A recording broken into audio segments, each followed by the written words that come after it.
Nawras, we did not answer her question, I think. She says, what's the ruling on studying medicine and working in hospitals where there is mixing for a female?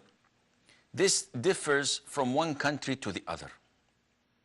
So if you are in a country where Islam is dominating, there are Muslims around you, and people abide by the hijab, and medicine colleges would be considered a bit liberal, I would say that you must avoid this, because the culture does not accept such form of mixing, and this would have dire consequences on the society itself. We see this in conservative societies.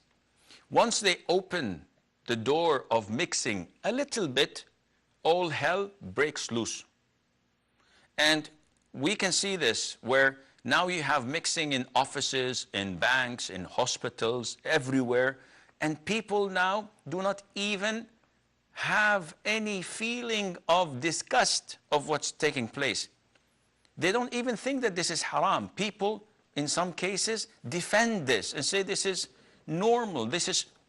Do you expect Allah, the Almighty, to decree something, to rule something, and you come at the end of the day opposing it, breaking Allah's rules and commands, and expecting that your country, your community would remain safe and sound and prosperous and money coming to you from all directions and nothing to worry about?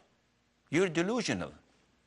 Allah Azza wa Jal does not change people until they change themselves.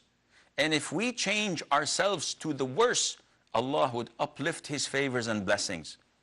But this doesn't happen overnight. It may take 20 years, 40 years, Allah knows how long. But then when the wrath of Allah falls upon the transgressors and the wrongdoers, it is painful. Therefore, again, Nawras, if you live in conservative countries, I would advise you not to do so. If you live in a kafir country, for example, and there is a necessity, and you are a Muslimah, wearing the hijab properly, staying away from mixing with men or teachers, always sitting isolated from them, not having any kind of communication, not even a smile or greeting, good morning, good evening, how are, nothing. You always stay as far as possible, abiding by hijab, surrounding yourself with other females. I hope that if this is the case, that this would be permissible, inshallah. But you have to take real good care, because shaitan is lurking in the dark. He's waiting for the right moment to strike. And even if you were not affected, you may not notice that you may have a negative impact and effect on others.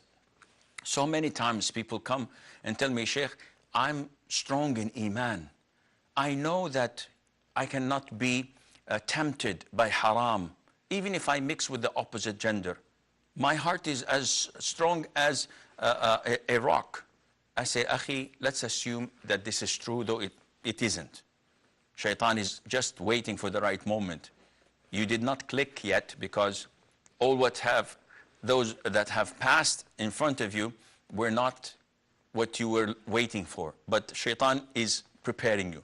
Let's assume that you do not have any problems with mixing and you're not affected. How can you guarantee that the other side will not be affected by you? How can you guarantee that when you crack a joke or when you are coming to a mixed meeting, that women are not affected by you? A woman who has a problem with her husband, who had a fight with who's a divorce, who's a widow, and shaitan comes and says, this is your knight in shining armor.